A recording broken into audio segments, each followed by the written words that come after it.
Good morning. It's another beautiful day here. I have a few things planned for today. I'm going to work on the perennial wildflower field. I'm going to talk to you about that in just a minute. And I'm going to be working on clearing out some more weeds and grasses to expose some more of the soil. But let me show you what's going on with this area.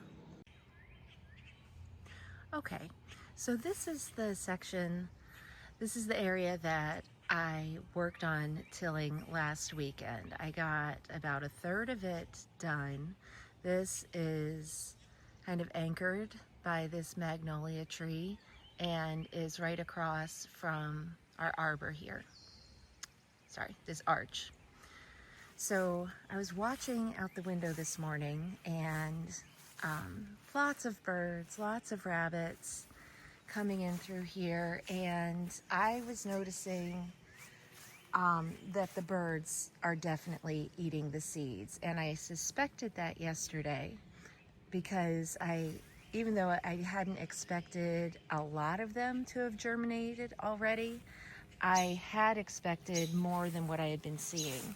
And now that I'm coming through here and I'm looking closely, I am not even seeing any of the seeds. So there's a couple things I could do. I have another bag of that perennial flower mix, but another option would be to, I could start the seeds separately. Okay, so for the wildflower field, I have a couple different options I could do moving forward. I have another big bag of seeds that I could rescatter, water them in, rake them over, and then lay a thin layer of hay on top of them, and that could lend to greater success. But I still feel like the birds and the rabbits would still get in there and still eat probably the vast majority of them. So what I'm leaning towards is I have a lot of these planter seed starting containers that I could fill with potting soil, seed starting mix, and plant those seeds, get them started separately away from the wildlife, and then put them in the ground after they've matured a little bit. My goal would be to get them in during September, so then they would still have a couple months before the frost started to set in to kind of get acclimated to the soil. And I also have about 30 more of these perennials, these smaller ones, that I was going to be using these to fill in much of the garden over here, repeating a lot of the same plants that I already have, fill in some more of the gaps to cover up a lot of the bare soil. But because a lot of those beds, those plants will eventually fill in, and I could fill in some of the spaces between them with some mulch. And I'm looking into alternatives for wood mulch because the number of insects that it's harboring within those, especially the box elders, have started taking over. The Japanese beetles have really done an enormous amount of damage in just one day's time, and I'm going to show that to you later. I can start planting these because these are a lot of the same plants that I have in the seed mix. Get these going as a start in the wildflower field, and then also start the seeds in these smaller containers and we'll still have a lot of repetition, having native plants, native flowers that are all perennial that will naturalize in the area, and it'll still give me kind of the same effect that I was going to have a wildflower field. As I was out front last night, I was admiring our hollyhocks, and they were just covered with the Japanese beetles, and they're really doing a number on these. Okay, so here you are. You can see it. Last night, I was shaking, sorry. I was shaking the plants and they were just flying off. And all right, that one got caught in a spider web up there. All right, so I'm decimated, absolutely decimated. Yesterday morning, just like 24 hours ago, there wasn't any damage. And this, I mean, in one day, that leaf is ruined. And I think I'm gonna get the traps. And I mean, look at this, the whole flower was consumed. I mean, they're literally just falling off these plants. And there's a few different options. There's like a homemade natural traps that you can use that trap the beetles, and then they eventually like suffocate and die. There's also traps that you can purchase for Japanese beetles, but you have to be careful with those because they attract beetles, and you can't have them in your garden. You have to have them, I mean, they're literally everywhere. You can't have them in your garden. You have to have them 30 feet away, or else they can make the problem worse. And so I really have to get on that today to sort this out, because I mean, these are beautiful, and they're filling in with, I mean, every single one of these is going to be another bloom. And you know, we waited a year for these, and I don't want them to be completely destroyed. And so here you can see the damage of the leaves of this. Is one of our weeping cherry trees. I'm not seeing any beetles on here now. Maybe they just moved on to the other section of the garden, but this is terrible.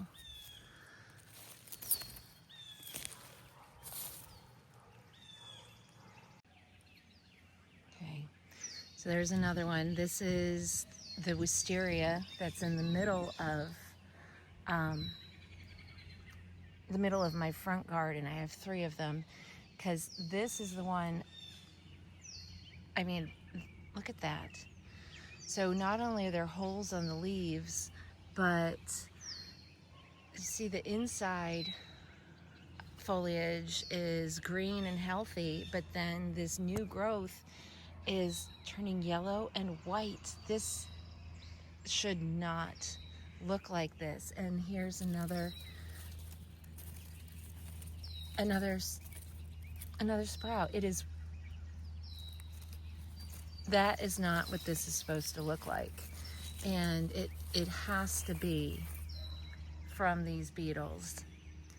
So I'm going to find a solution, decide on a solution today, or else the whole garden's gonna be ruined.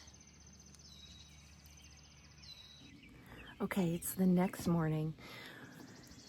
I did a lot of reading about the Japanese beetles and the best ways to kind of combat them and protect my plants yesterday, and it seems like our best option for now is going to be use neem oil. And so we got this Captain Jack's neem oil. I'm was hesitant to use it because it can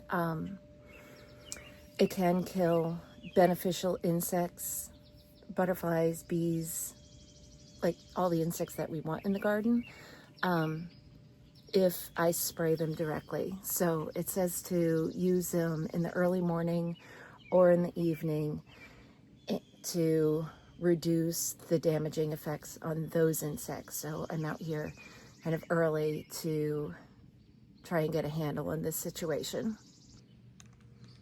Okay, according to the packaging, you need to be careful not to inhale this, even though it's a natural oil, and to really spray directly just on the plants that the Japanese beetles are mostly affecting. And that is definitely these hollyhocks.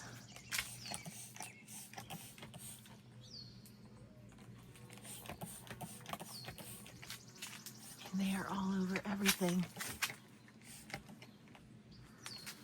And this is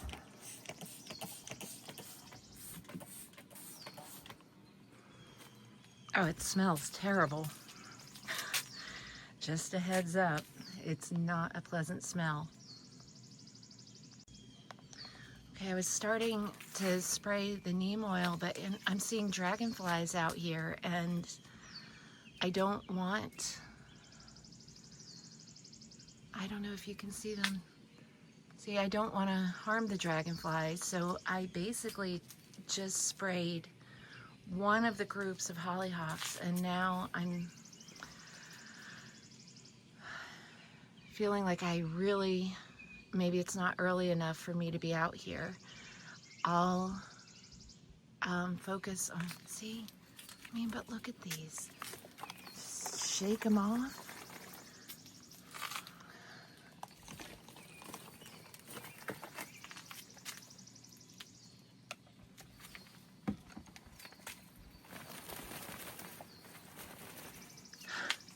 This is so frustrating.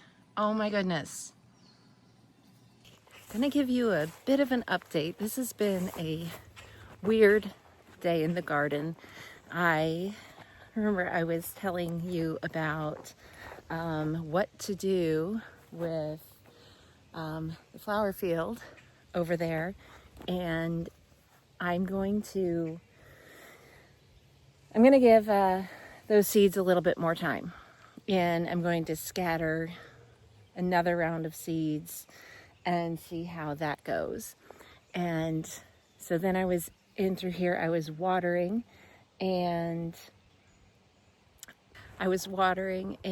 I realized that I had a bunch of plants that I had moved, and I had intended to get into the ground like really quickly after I had finished tilling that area. And I had them kind of protected on the side of the house, and I had some mulch over their root balls, but they were really struggling. And so a lot of my other plans just kind of went out the window, and I needed to get those in the ground. Look at this. This had become a pretty desperate situation. Yeah, I had to get these in the ground. And then I was out here digging the holes, and then it started raining really heavily. And so I grabbed my phone and I grabbed my drill and I got inside, and then it stopped. But they are calling for storms later on. Okay, and I also have another situation because sorry about all the shaking. Either this one or this one is a wine and spirits Wiegla, and the other one, I don't know what it is. Okay, it was kind of struggling when I picked it up from the nursery. It was a half-price plant, and when I put it in the ground here, it rebounded, but then I decided to move it again, and some point along the way, I lost the tag, so I don't know what it is, and I don't know how big it's gonna get, except that I thought it was pretty when I bought it. I moved a rose from here over there. Hopefully it'll get some more airflow. It has the potential to be about 5 or 6 feet tall, but it could probably take quite a while for it to achieve that height, and I want it on the border and have something taller here in this center section. So I have these Carl Forster grasses, which are going to look lovely in here, and they should do really well in this rocky soil. So that should be fine. Another, this is like a lemon false cypress, I think. I don't remember because, again, I've lost the tags. I have most of my tags, but apparently some have gone missing. The sand cherry, which is going to be totally fine, that I just moved from the side, and another of the black mondo grasses, which I also just moved. Hopefully they'll be fine. So I wanted to give you just a quick update on what's happening here. I know there's kind of going through a lot of different things in this video, but I'm going to try and get as much of my plants back into the ground today, get these grasses in the ground, some more of the perennials in the nursery cans over there are also starting to wilt. They've been watered and watered. They've been protected from the direct sunlight, but they need to get in the ground, and they are calling for storms later. So I'm just basically gonna try and get as much done as I can, and then hopefully I'll show you how it all turns out.